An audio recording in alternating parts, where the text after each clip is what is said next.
नमस्कार दोस्तों, मैं Raj Bahadur let's crack all exam में आपका स्वागत करता हूं। आज से हम स्टार्ट करेंगे एक नया सेशन जो कि आगामी परीक्षाओं के लिए आपके लिए बहुत ही महत्वपूर्ण है। ये आज से हम स्टार्ट करेंगे कि भारतीय कला एवं संस्कृति, ये जो हमारी जो बुक है ये मैग्रॉ हिल्स की है। इसका हम डिटेल डिस्कशन करेंगे। प्रतिदिन एक वीडियो आपके पास ज़रूर जाएगा जो कि आपकी परीक्षा की दृष्टि से बहुत ही महत्वपूर्ण टॉपिक के साथ होगा।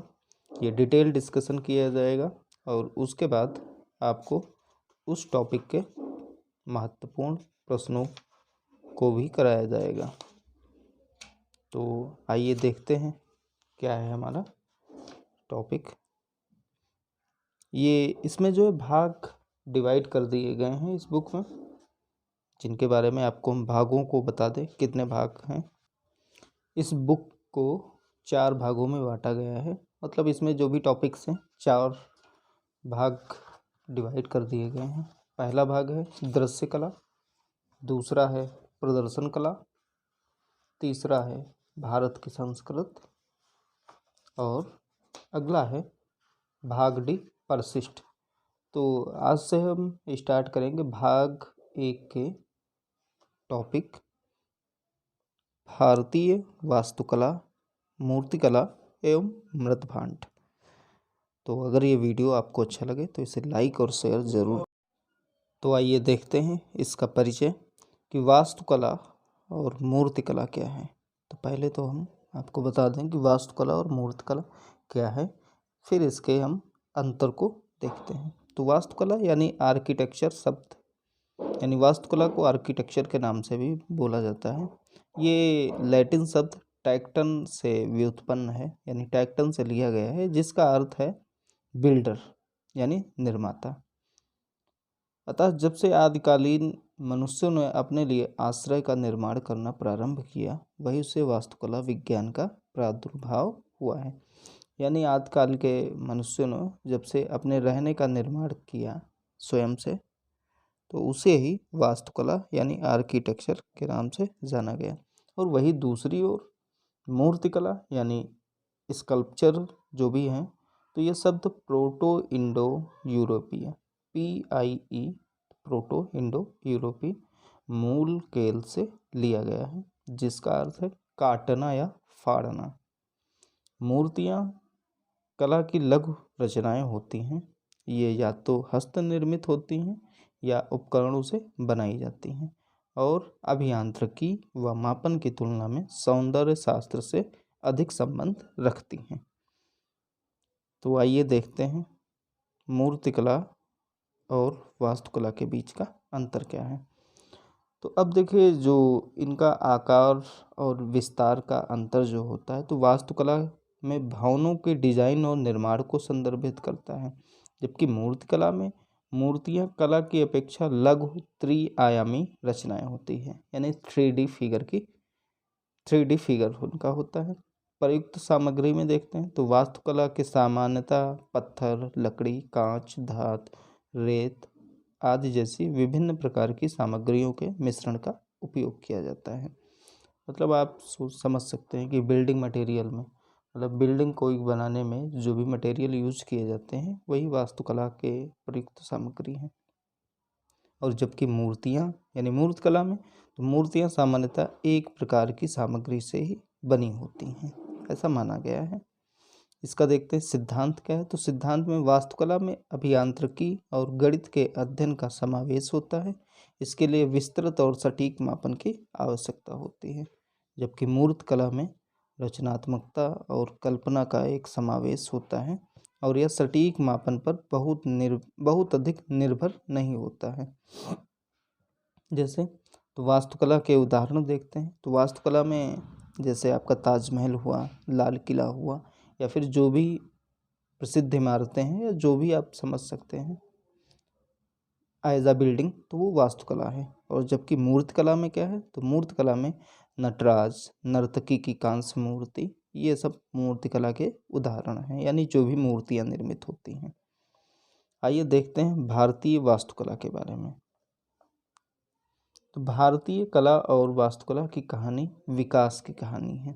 ये प्राचीन हड़प्पा घाटी सभ्यता से लेकर ब्रिटिश शासन तक भवनों और मूर्तियों की अपनी स्वयं की एक कहानी है, जिसका महान साम्राज्यों का उद्भव और पतन है। जैसे विदेशी शासकों का आक्रमण, यानी जो धीरे धीरे देसी बन गया, विभिन्न संस्कृतियों और शैलियों का संगम आदि भारतीय वास्तुकला और मूर्तिकला के विकास में परिलक्षित होते हैं। आइए देखते हैं भारतीय वास्तुकला का वर्गीकरण। तो इनका वर्गीकरण कर दिया गया है 3 भागों में: प्राचीन भारत, मध्यकालीन भारत और आधुनिक भारत। तो पहले तो हम डिस्कशन करेंगे प्राचीन भारत के बारे में। प्राचीन भारत को भी 6 भागों में विभाजित कर दिया गया है, डिवाइड कर दिया गया है।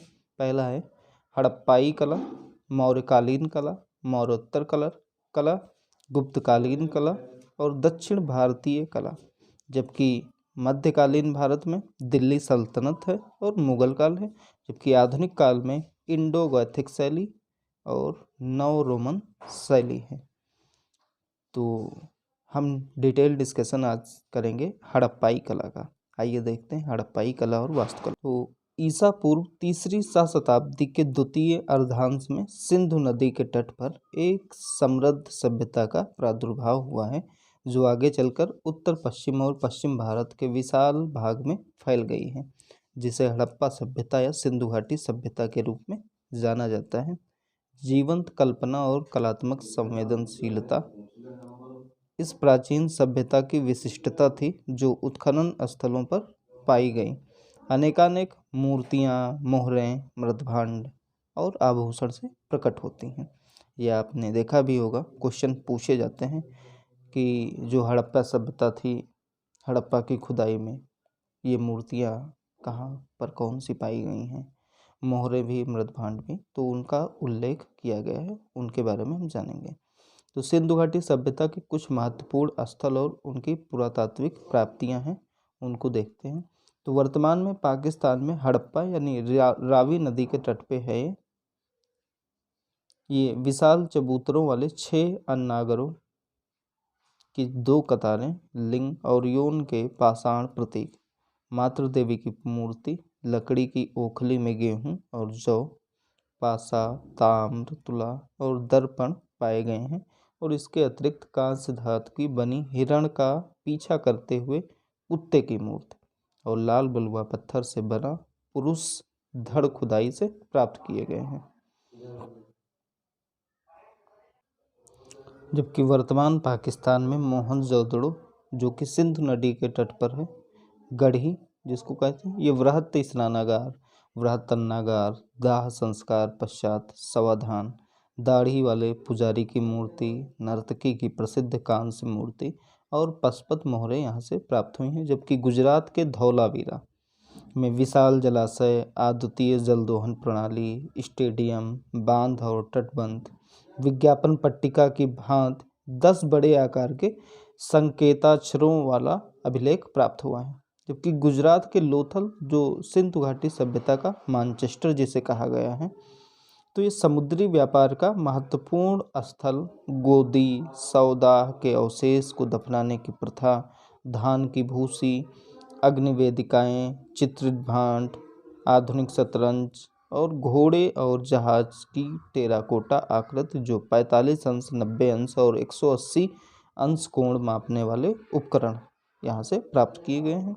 जबकि भारतीय सीमा के निकट घग्गर हाकरा की धारा पर स्थित पाकिस्तान में गनेरी वाल है और भारत में राखीगढ़ी में, जो सिंधु घाटी सभ्यता का सबसे बड़ा स्थल माना गया है, ये यहाँ पे अन्नागार समाज क्षेत्र, नालियाँ, टेराकोटा की ईंटें यहाँ से प्राप्त होती हैं। जबकि रोपड़ जो है, जो भारत में पंजाब में सतलज नदी के तट पर स्थित है, यहाँ पर अंडाकार गड्ढे में मानव समाधान के साथ दफन कुत्ता प्राप्त हुआ है।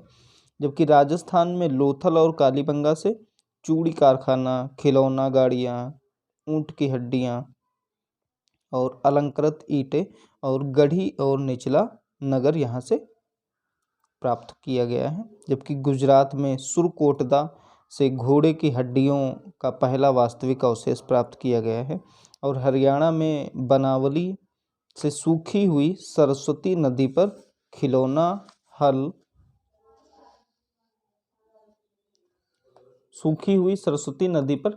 हल प्राप्त हुआ है। जौ, लापीस लाजुली, अग्निवेदियाँ, अंडाकार आकार की बस्ती, अरिय गलियों वाला एकमात्र नगर प्राप्त किया गया है।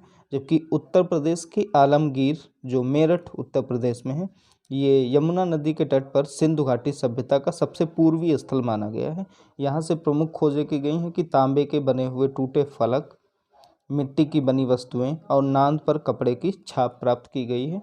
पाकिस्तान में स्थित जो मेहरगढ़ की सिंधु घाटी सभ्यता का अग्रदूत माना गया है, यानी पाकिस्तान में मेहरगढ़ जो स्थित है, इसको सिंधु घाटी सभ्यता का अग्रदूत माना गया है। यहाँ मिट्टी के बर्तन, तांबे के औजार मिले हैं। इस सभ्यता के दो प्रमुख स्थल हैं, हड़प्पा और मोहनजोदड़ो। ये आपके दो शहर हैं जो शहरी नागरिक नियोजन के आरंभिक में सर्वोत्तम उदाहरणों में से एक है। ये सड़कों का नियोजित नेटवर्क, घर और जल निकास प्रणाली इस युग के दौरान विकसित नियोजन और अभियांत्रिकी कौशल का प्रमाण है।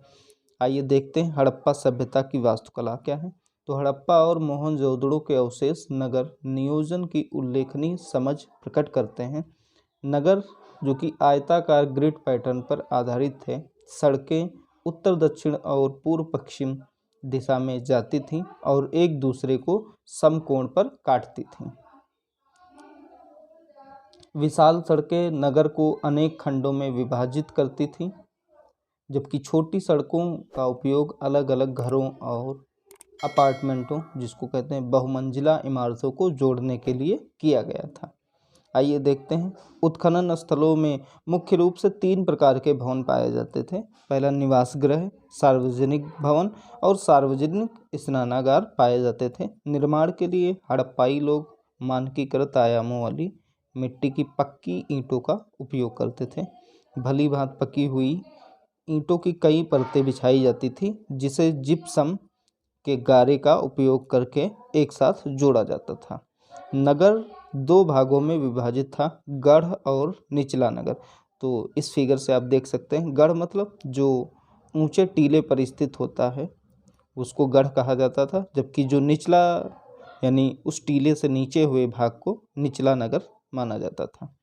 पश्चिमी भाग में ऊंचाई पर स्थित गढ़ी का उपयोग विशाल आयामों वाले भवनों जैसे अन्नागार, प्रशासनिक भवन, स्तंभों वाला हाल और आंगन आदि के लिए किया जाता था। गढ़ी में स्थित कुछ भवन संभवतः शासकों और अभिजात वर्गों के आवास थे। अन्नागार बुद्धिमत्ता के साथ वायु संचार वाहिकाओं सहित ऊंचे चबूतरों के साथ डिजाइन किए गए थे। इससे अनाज के भंडार में मदद के साथ ही कीटों से उनकी रक्षा करने में भी सहायता मिलती थी। मिस्र और मेसोपोटामिया सभ्यता में मंदिरों या शासकों के लिए महलों के विपरीत सिंधु घाटी सभ्यता के स्थलों से बड़ी स्मारकीय संरचनाएं नहीं मिली हैं। हड़प्पाई नगरों की एक प्रमुख विशेषता सार्वजनिक स्नानागारों का प्रचलन था। इसे उनकी संस्कृत में कर्मकांडी पवित्रता के महत्व का संकेत मिलता है। इस स्नानागारों के चारों ओर दीर्घाओं और कक्षों का समूह था। सार्वजनिक स्नानागारों का सबसे प्रसिद्ध उदाहरण मोहनजोदड़ो के उत्खनित अवशेषों में बृहत स्नानागार है। इस बृहत स्नानागार में कोई दरार या रिसाव नहीं है। ये हड़प्पा सभ्यता की अभियांत्रिकी क्षमताओं का परिचायक है। नगर के निचले भाग में एक कक्षीय छोटे भवन पाए गए हैं। इनका उपयोग संभवतः श्रमिक वर्ग के लोगों द्वारा आवास रूप में किया जाता था। कुछ घरों में सीढ़ियां भी थीं, जिससे संकेत मिलता है कि संभवतः 2 मंजिला भवन थे। अधिकांश भवनों में निजी कुएं और स्नानगृह थे और वायु संचार की भी उचित व्यवस्था थी। जबकि हड़प्पा सभ्यता की सबसे प्रमुख विशेषता उन्नत जल निकास व्यवस्था थी और प्रत्येक घर से निकलने वाली छोटी नालियां मुख्य सड़क के साथ साथ चलने वाली बड़ी नालियों से जुड़ी थी। नियमित साफ सफाई और रखरखाव के लिए नालियों को शिथिल रूप से ढका गया था। नियमित दूरियों पर मलकुंड जिसे सिस्फिट बनाए गए थे। व्यक्तिगत और सार्वजनिक दोनों प्रकार की स्वच्छता पर दिया गया बल काफ़ी प्रभावशाली है। कई स्थानों पर कुओं की उपस्थिति भी देखी गई है और कई विद्वानों का तर्क है कि टिग्रिस, जिसे यूफ्रेटस घाटी के मेसोपोटामियाई लोग सिंधु घाटी सभ्यता को मेलुहा कहते थे, उसे मेसोपोटामिया में सिंधु घाटी की कई मोहरें वहाँ से प्राप्त की गई हैं। आइए देखते हैं हड़प्पा सभ्यता की मूर्तियाँ कौन कौन सी। तो हड़प्पाई मूर्तिकार त्रिआयामी यानी 3D कृतियों से व्यवहार करने में बहुत कुशल थे। सबसे अधिक मोहरें, कांस्य मूर्तियाँ और मध्यभांड यहाँ से प्राप्त हुए हैं। ये आप देख सकते हैं मोहर का आपका फिगर, इस प्रकार की वहाँ से मोहरें प्राप्त होती थी। पुरातत्वविदों को सभी उत्खनन स्थलों से अलग अलग आकार व प्रकार की कई मोहरें मिली हैं, जहाँ अधिकांश मोहरें वर्गाकार हैं, त्रिकोणीय हैं, कहीं आयताकार हैं और कहीं वृत्ताकार मोहरों के भी उपयोग के साक्ष्य प्राप्त हुए हैं। यद्यपि मोहरें बनाने के लिए नदी तल में पाए जाने वाले मुलायम पत्थर स्टेटाइट का सर्वाधिक उपयोग किया जाता था। हालांकि अगेट, चर्ट, तांबा, कचाप, जिसोफायंस और टेराकोटा की भी मोहरें मिली हैं। तांबे, सोने और हाथी दांत की मोहरें के भी कुछ उदाहरण यहाँ से प्राप्त हुए हैं। अधिकांश मोहरों पर चित्राक्षर लिपि, जिसे पिक्टोग्राफिक स्क्रिप्ट भी कहते हैं, इसमें मुद्रा लेख भी पाए गए हैं। इन्हें अभी तक पढ़ा नहीं जा सका है। लिपि अधिकांशतः दाएं से बाएं लिखी जाती थी, लेकिन द्विदिशात्मक लेखन शैली अर्थात एक पंक्ति में दाएं से बाएं और दूसरी पंक्ति में बाएं से दाएं भी पाई गई है।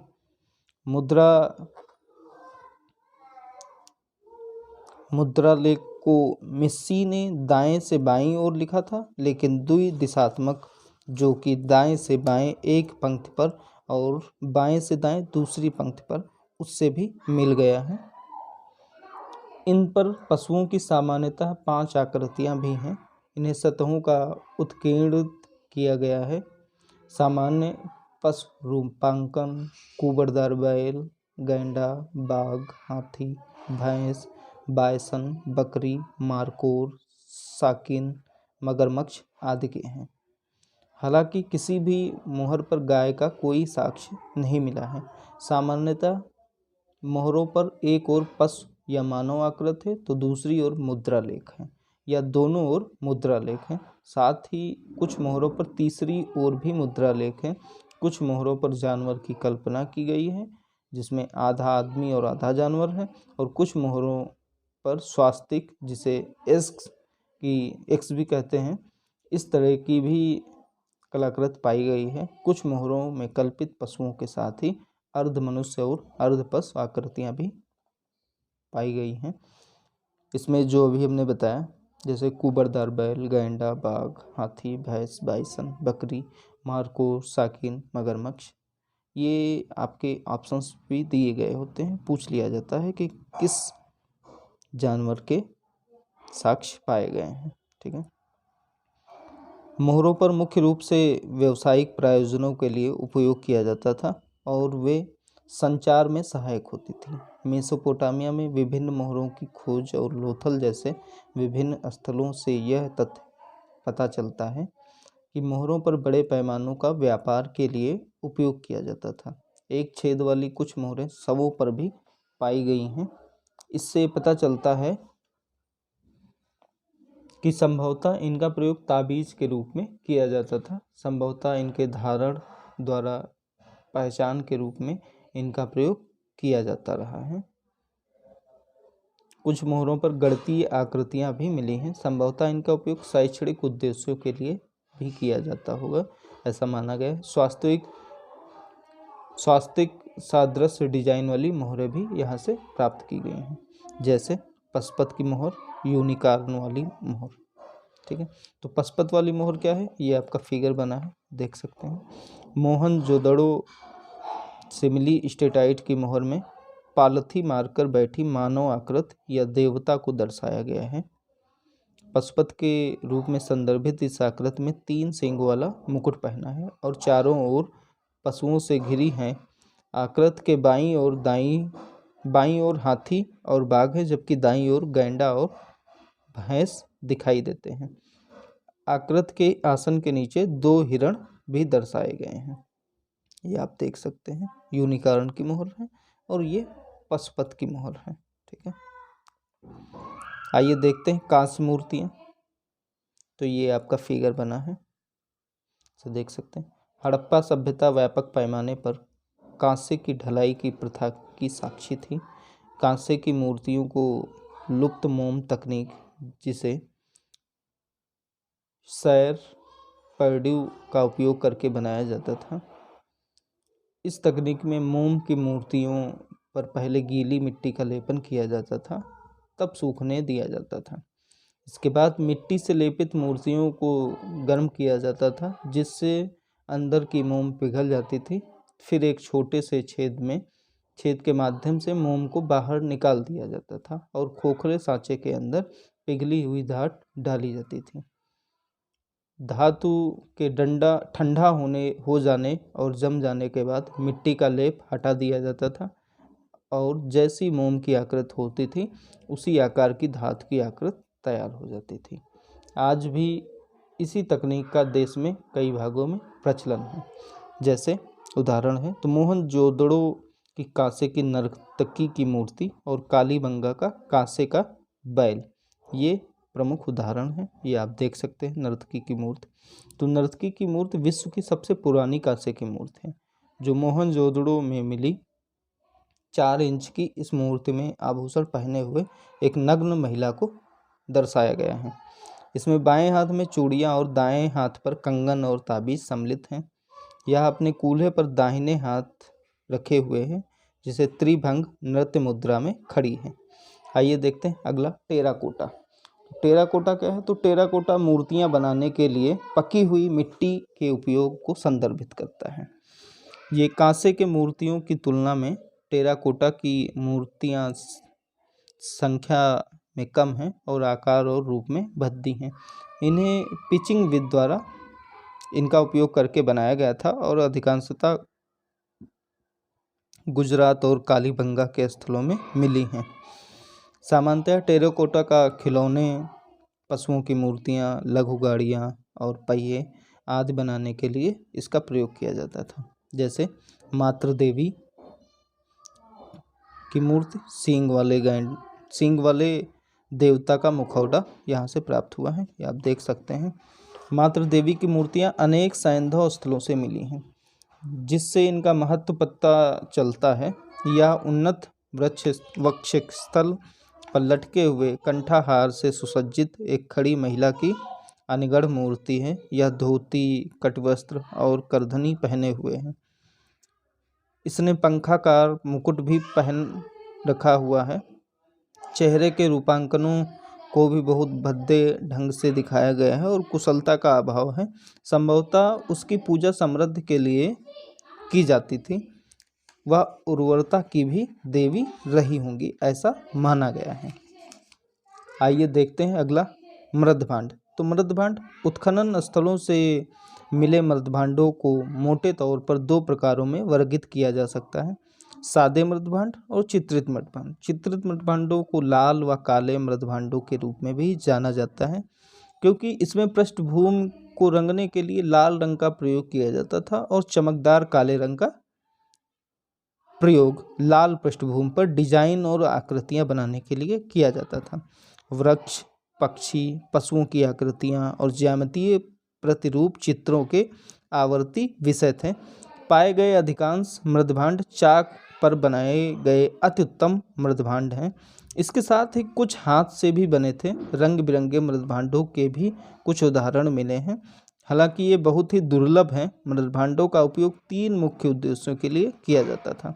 पहला, सादे मृदभांडों का प्रयोग मुख्य रूप से उपयोग अनाज और पानी के भंडारण आदि जैसे घरेलू प्रयोजनों के लिए किया जाता था, जबकि दूसरा, छोटे पात्रों, सामान्यतः आकार में आधे इंच से भी कम, का सजावटी प्रयोजनों के लिए प्रयोग किया जाता था। उन्हें इतने अद्भुत ढंग से तैयार किया जाता था कि ये आज भी प्रभावशाली दिखते हैं।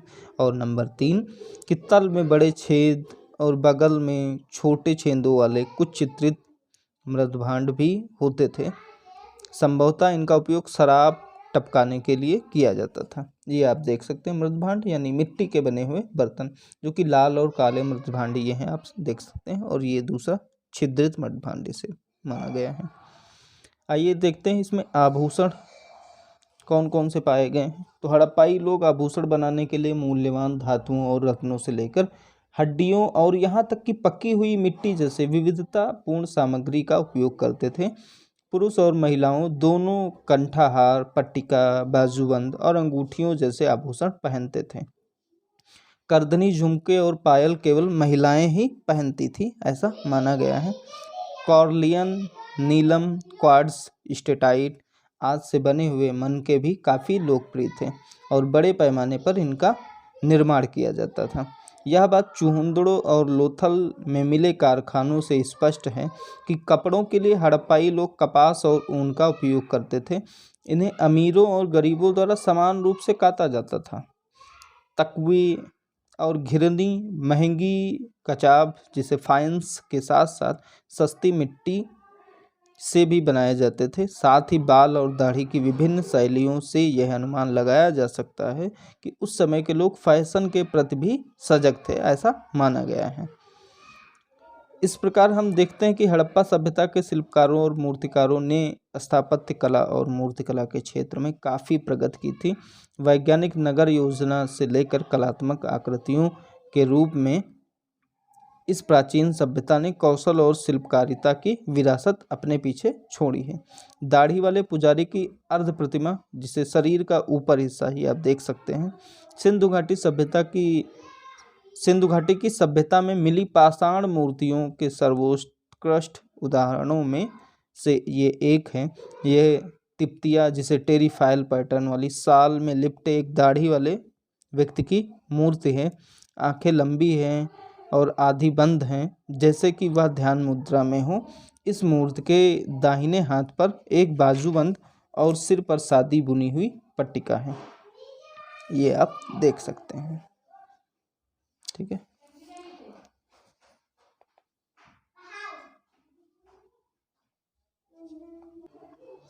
पुरुष धड़ की लाल बलुआ पत्थर की मूर्ति पाषाण मूर्तिकला का एक और नमूना है। धड़ की दिशा आगे की ओर है। इसके कंधे अच्छी तरह से पके हुए हैं और पेट निकला हुआ है। संभवतः सिर और भुजाओं को जोड़ने के लिए गर्दन और कंधों में सॉकेट छिद्र हैं। ये आप देख सकते हैं मूर्ति, ऐसा माना गया है, ठीक है। तो ये हमारा आज का जो ये टॉपिक है कि हड़प्पा कालीन कला और वास्तुकला, तो ये हमारा टॉपिक आज का ये ख़त्म हुआ है। कल हम देखते हैं इसके आगे का मौर्यकालीन सभ्यता या फिर मौर्य कला और स्थापत्य कला का डिस्कशन करते हैं। तो अगर ये वीडियो आपको अच्छा लगे तो इसे लाइक और शेयर ज़्यादा से ज़्यादा लोगों के पास करिएगा। और अगर ये वीडियो आपको अच्छा लगे और अभी तक हमारे चैनल को आपने सब्सक्राइब नहीं किया है तो आप इसे सब्सक्राइब भी कर लीजिएगा और बेल आइकन भी दबा लीजिएगा, जिससे कि आपको नोटिफिकेशन मिलते रहे डेली के डेली। तो मिलते हैं फिर अगले वीडियो में। Thank you.